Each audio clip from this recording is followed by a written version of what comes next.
walking with it.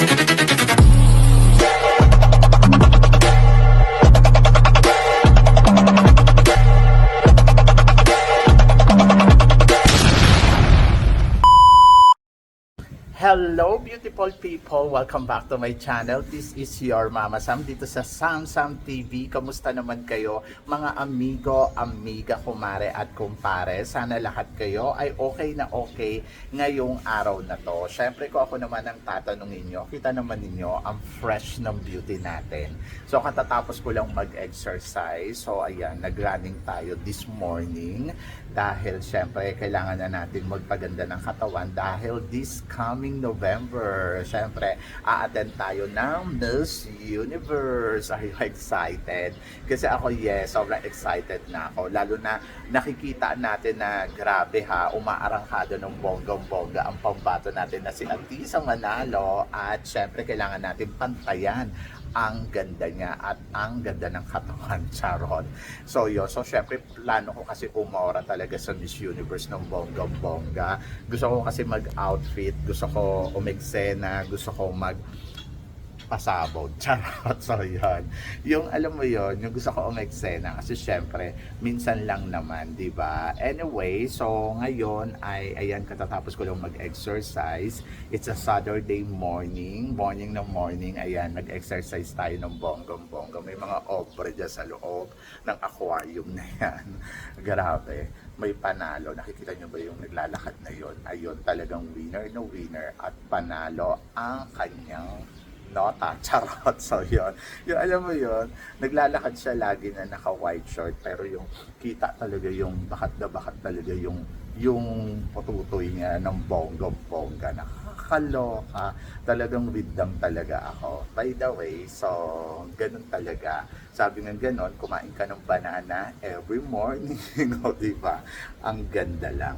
Ay, so yun nga, syempre bago ang lahat, gusto ko munang mag-shoutout sa inyo. Syempre yung mga kaibigan natin na nasa iba't ibang parte ng continent ng mundo.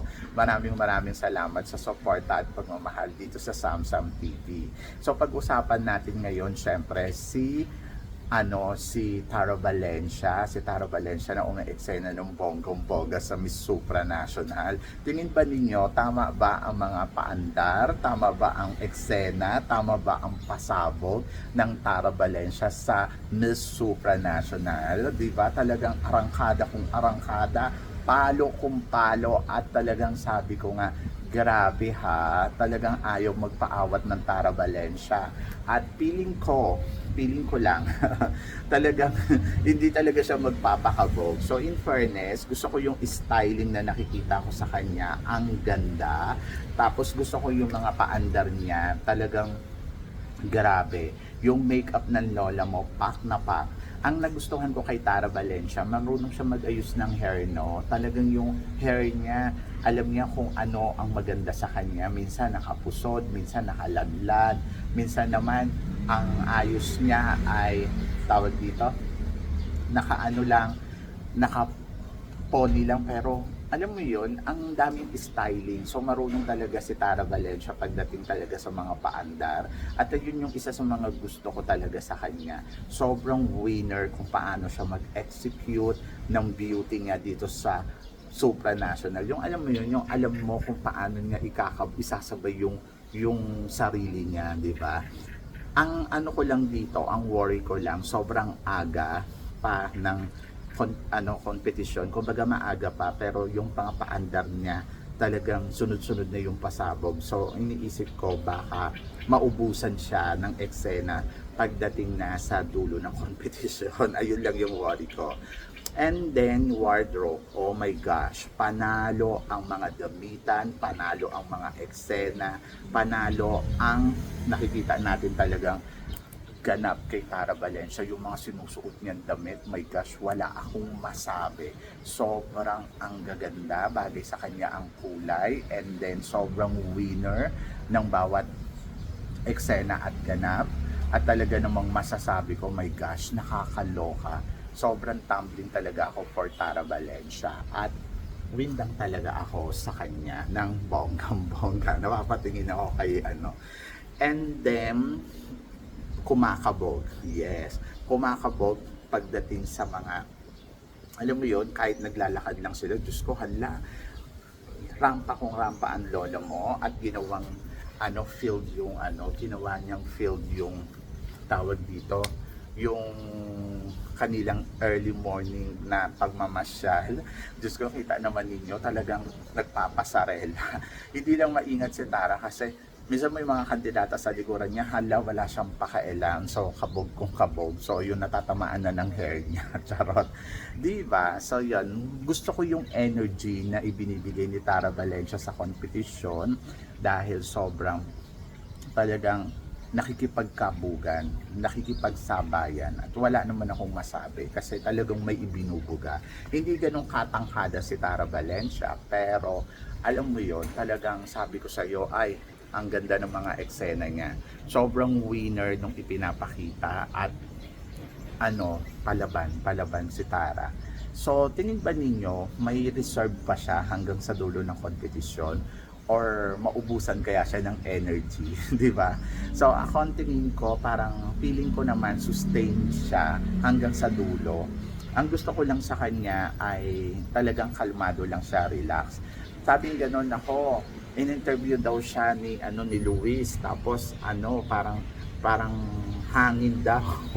Wala daw substance yung mga sinasagot. Ang ko kasi kay Tara, yun talaga yung problema ko. Siguro kulang siya sa experience talaga.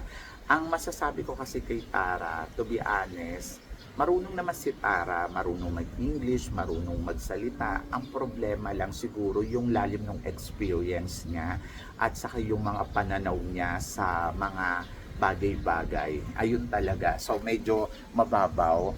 Siguro dahil nga siguro anak ng mayaman, tapos kulang sa experience, sa yung lalim, di ba? At saka siguro yung mga nasa paligid niya, parang she living happy life, parang ganon. Kaya parang feeling natin wala siyang ma-share na bonggang-bongga sa mga bagay-bagay. Wala siyang masyadong pananaw. But naniniwala naman ako na prepared siya pagdating kung paano sumagot sa mga Q&A lalo na on stage, di ba? Kasi kung napansin nyo, dati si Chris na ganun din eh. Pero nag-improve siya nung lumabas siya ng Miss World, di ba? Sobrang ang galing na ng com skills niya at talagang masasabi ko, wow, winner, di ba? At ayun nga, sobrang natutuwa ako kasi sobrang ipinapakita ni Tara yung lang talaga, ang pinapakita nilang talaga dito ni Tara, yung galing niya sa kung paano niya i-represent yung sarili niya. And then, let's see, wala naman tayo dapat ika-worry kasi nga, tulad nga ng sinabi ko, kung si Mucha Datol nga, di ba? Kung papansinin mo, hindi din naman ganun kagaling pagdating sa com skills. Medyo hirap din si Mucha pero nakuha niya yung corona. At kung i-base naman natin doon sa mga magagaling katulad ni Pauline Amilex, di ba? Magaling din naman si Pauline, nakuha niya yung first runner up pero hindi niya nakuha yung title. So ibig sabihin, hindi talaga ang basihan lang ay kailangan magaling ka sa com skills or yung kumbaga kung ano talaga yung pinipresent mo at ano yung ipinapakita mo. And I think Tara Valencia, yung personality niya sobrang nice, sobrang good. Oo. Kaya naniniwala ako na kayang-kaya niya yan.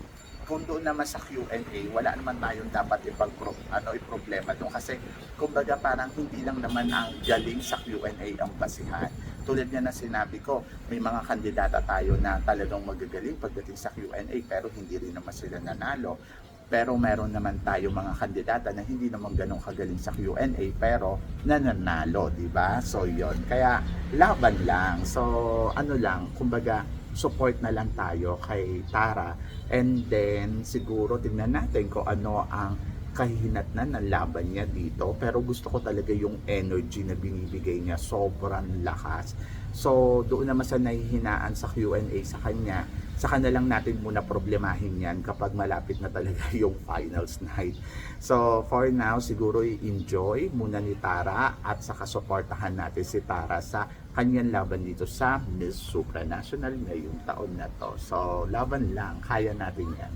So, looking forward ako sa mga makikita pa natin in the future, o, di ba? Ganon, kaya nakakaloka talaga yung mga paandar ni Tara Valencia. Wala akong masabi, kundi winner ka.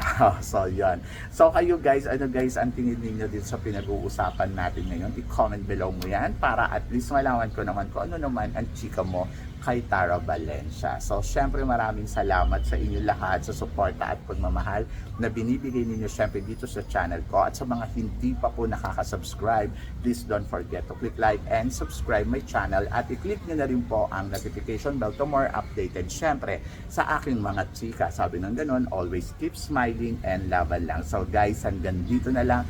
Hanggang sa muli nating chikahan. See you tomorrow. Thank you guys.